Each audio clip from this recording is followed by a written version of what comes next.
Hello, guys. Welcome back to another episode here on European Confessions. Such a sad message that I received that was last week, and the message reads like this. Hello, my brother. How are you? Can you please post my own story as hidden identity? My brother, I have my own story that I want to share with you. So, my story, I can say that it started a long time ago.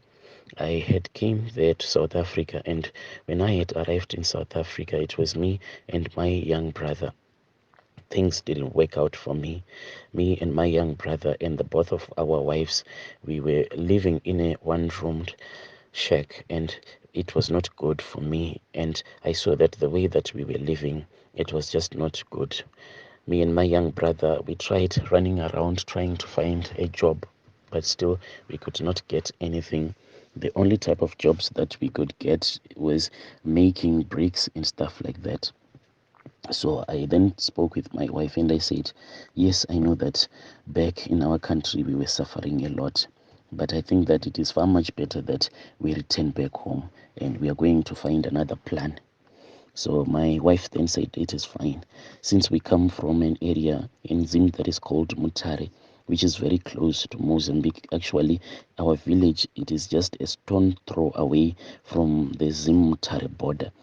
I then spoke with my wife. In those days, a lot of people from our country, they were learning the trade of going to Mozambique and buying second-hand clothes, and then they were returning with the second-hand clothes back to Zim. So a lot of people in our village, the thing that they were doing is that they would wait just close to the Zim Mozambican border. Sometimes we could even cross into the Mozambican side. Then we would get some people who would have bought those second-hand clothes. So they would want someone to carry the bells of the clothes. So even though we were not earning a lot of money, but it was something better. Me and my wife, we then returned back home to Zim without having anything.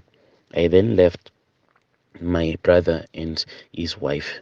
When we returned back to the village, I then crossed over into Mozambique and I started trying to find someone whom I could work for, but I couldn't find a job. I started working with those guys that carry those clothes that will be inside the bells. It was a hard job, and at the same time, I was not even earning anything. Since we are close to the Zimbabwean Mozambican border, we have relatives on the Mozambican side and we have relatives on the Zim side. I then spoke with one of my uncles who is my mother's brother. After I had spoken with him and after I had told him how tired I was of facing this bad luck, it is not easy for a man, like for your whole life, to go around looking for a job, not getting anything. It destroys your manhood. Even when you are with your wife, you feels like you are nothing. So after I had gone to speak with my mother's brother, he then said that he was going to consult and to see if there is anything that can be done. After he had consulted, he then called me one day. I was back on the Zim side and he said that I had to quickly rush so that I can speak with him. I then went back to the Mozambican side and he told me that there was this other woman, and that woman, she was willing to assist me, and she had spoken with that woman, and that woman had said that there was a lot of money that was needed for this bad luck to be removed from me, because this bad luck, it was caused by my father's relatives. They are the ones that they had seen that God had blessed me from a very early. They had seen that even from birth, God had blessed me. My uncle then started telling me that when my mother met my father, when my mother fell pregnant for me, then my father started to have a lot of good luck, such that my father even managed to buy a car and he found a job there in Harare. So his relatives then got jealousy of him, and they knew that I was the one who was bringing the blessings in my father's life. So they started bewitching me even when I was still in my mother's womb. And there is something else that happened in my life that made me to believe everything that my uncle and that old woman was telling me, because when I was somewhere in grade 2 or grade 3, but I don't remember the details correctly. The only thing that I remember, my brother, is that one night I found myself outside. I was with these other women, but I didn't know who were those women. But the only thing that I remember is that these women, they were taking me to a river, and these women, they were all naked. And from the look of things, these women, they were not holy at all. It seemed as if these women, they were witches. And at that time, when my parents woke up, my mother, she started screaming and crying because we used to sleep in a one bedroomed house. It was just a one big room. So as the children, we would sleep on the other side of the curtain, and our parents, they were sleeping on the other side of the curtain.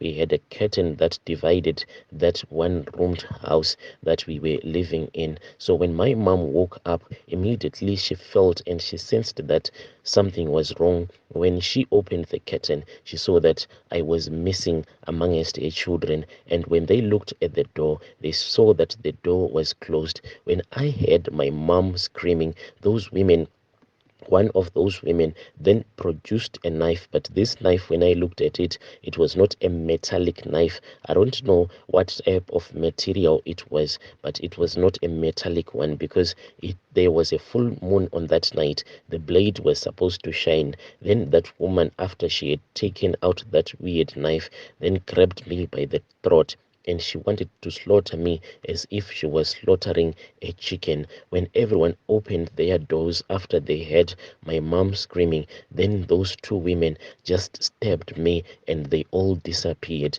And I saw blood was coming out. Even when my parents found me, there was blood that was coming out of my right shoulder where they had lightly stabbed me. So people started saying that these witches, they wanted to take me to the river so that they can slaughter me by that river. And people were suspecting that these were some of my father's sisters that were well known to be witches. Those were the ones that had bewitched me even when I was still inside my mother's womb. So when I started to remember that story, that my father's relatives, they had bewitched him simply because I was the one who had been sent by God to change his life, and they bewitched me as well so that I can have bad luck. And if I was going to have bad luck, then I was not going to be able to bless my own father. I then got interested and I said, I am tired. I need to receive everything that God had given to me. So my uncle then took me to that older woman. So when we went there, my brother, the first thing that I noticed is that this older woman, she had a single breast. So I just thought that maybe something bad had happened to her. And as she was consulting with me, she kept on looking at me and she said, I know what you are looking at. I was born like this. Then she started opening up her t-shirt. I said, no, no, no, no, no, no, please do not do that. And she said that it was part of the ritual. I had to look upon her breast, and her breast was the one that was going to give me deliverance.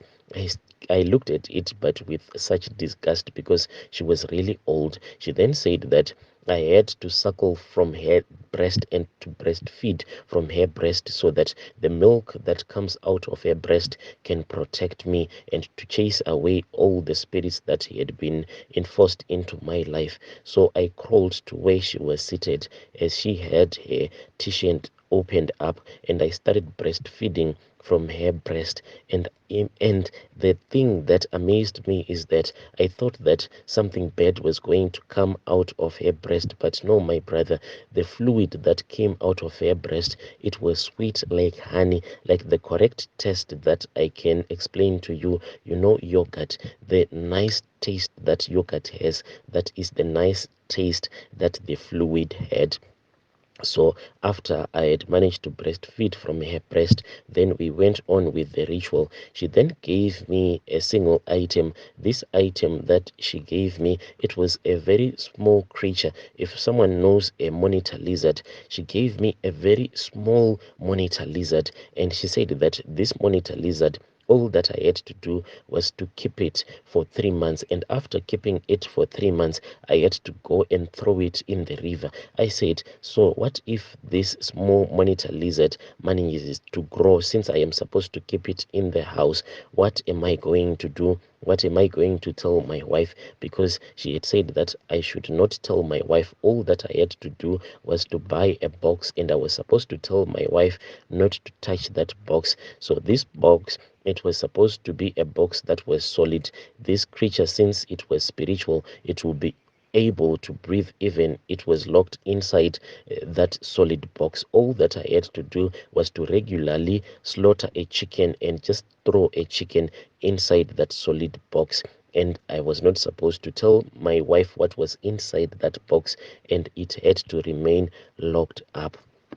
So I then asked her how I was supposed to do it. Then she said that you are the one who wants to remove your bad luck. It is not me. So you have to come out with a plan. If it means that even if you threaten her with killing her, she said that you are the one who is suffering, so I am not going to advise you on that. You have to make a plan, like the same plan that you made coming here to my homestead.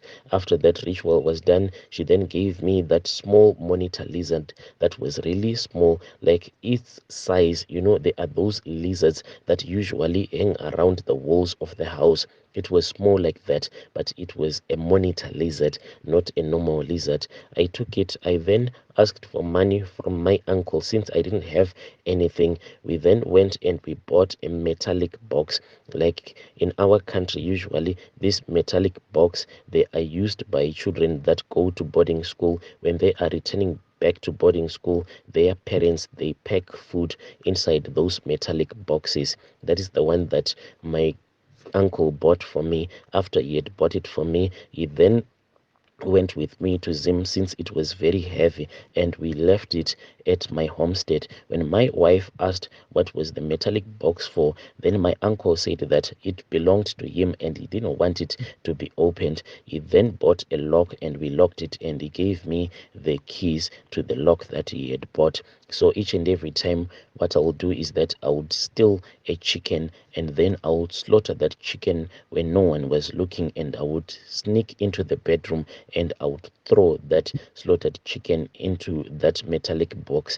My wife kept on complaining, thinking that maybe there were some wild cats that were coming to steal our chickens. But for 3 months, it was I who finished off all of those chickens, because sometimes this thing, it was now demanding even 2 chickens a day, and I ended up even stealing chickens from our neighbors. When it was 3 months, I then called my uncle, and on the day that my uncle was supposed to come so that he can go with me to the river to dump this heavy metallic box, because each and every time now when I would open up that box, I saw that this thing, it was growing bigger and bigger. I had tried several times to lift it on my own, but I could not lift it. It seemed as if there was a magnet that was keeping this metallic box. It seemed as if there was a magnet that was making this box feel so heavy. You could not even lift it off from the floor. So I had said that I would call my uncle, and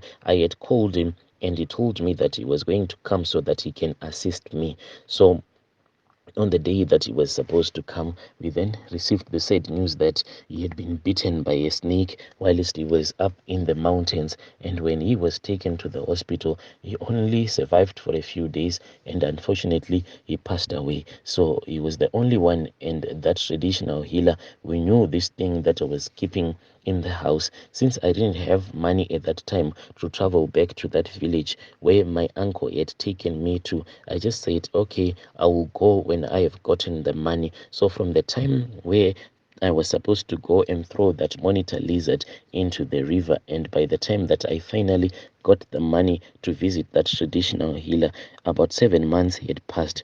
And when I arrived at a homestead, she then said that since 3 months had passed, the river could not accept this monitor lizard anymore, because this monitor lizard was now more like my child, and I had to take care of it, and I had to keep it.